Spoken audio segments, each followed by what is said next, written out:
Mr. Laurent. Yes. Let's give it up for Laurent. A long-time attender, first-time speaker. Thank you. Thank you. The stage is yours, brother. Thank you. In the 6 months that I've spent in Chengdu so far, I've noticed something. People, they really want to talk about two things, and two things only. And these two things is what we've been talking about tonight. That's business, and that's love. And I was like, oh well, this is interesting. This is basically the two things that I've just fucked up just now, earlier this year. So I'm in the right place.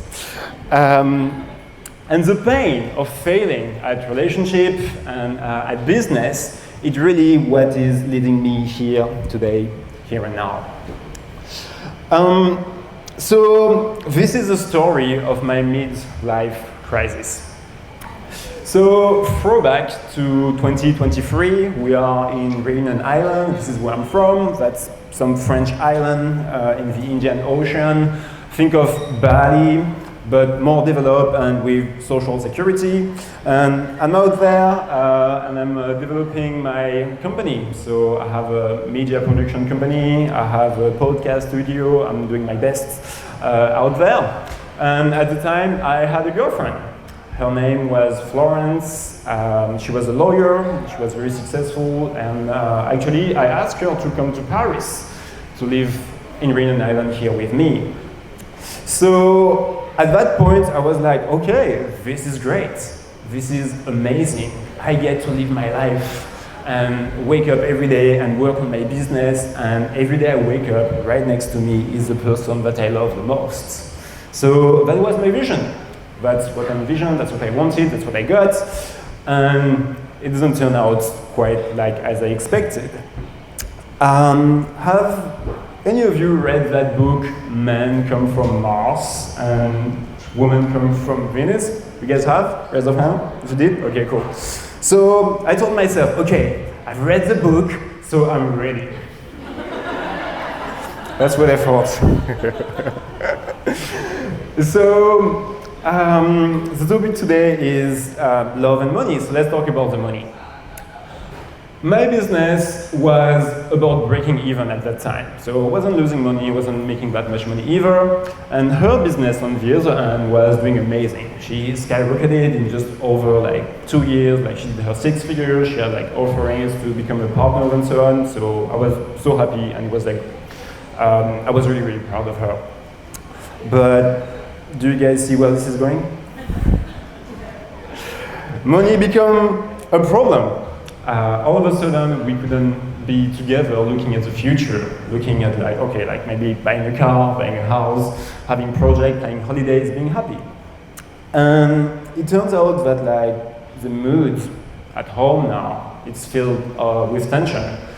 The home that was once a sanctuary becomes hostile. And when I evolve in a hostile environment, I tend to withdraw within myself, and also to withdraw love. So what does it look like? All of a sudden, I don't want to kiss you so much anymore. I don't want to hug you, and I don't want to make love to you. And it was very difficult for her to understand that, because we didn't know so much about like self-development, relationship, and all the things that many people are very aware of these days. So at that point, that's the point of the story. Well, I forgot where I was going.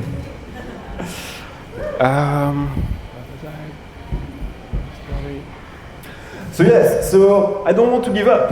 At that point, I told myself, this is my woman, this is what I'm doing, let's go. I'm not going down without a fight. So I look for solutions, I try to make time to speak with her, I try to take her out for a getaway weekend, I try to even suggest to go to couple therapy.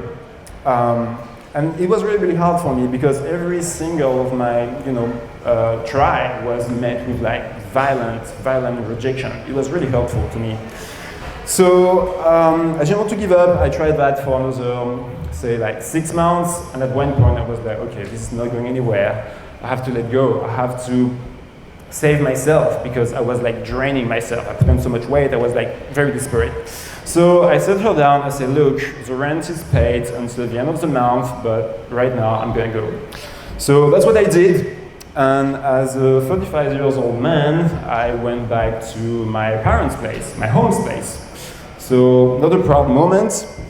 I was heartbroken, and I caught myself dreaming about a different life, a life in Bali, in fact.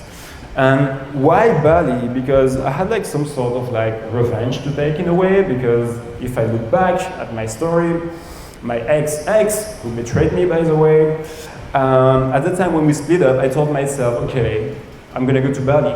But I didn't have the money at the time. And earlier this year, I didn't have the money either to come to Bali. But this is when destiny hits. Like 20 days later, I signed this huge contract for like 20,000 euros. And now I'm like, okay, now I get the money and I get to go to Bali. So I pick up my phone, I call my assistant, I say, pack your shit, we're going to Bali. And ever since this moment, a whole bunch of like healing happened. I have like great friends, great relationships. I have like a whole bunch of money now. Everything sort of just like happened for me. Beyond, you know, the transformation and the transition that I had to go through.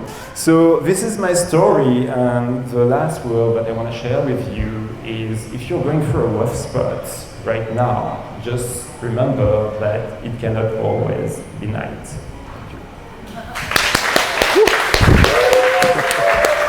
Awesome. Thank you, brother. Cheers. You've got the story done.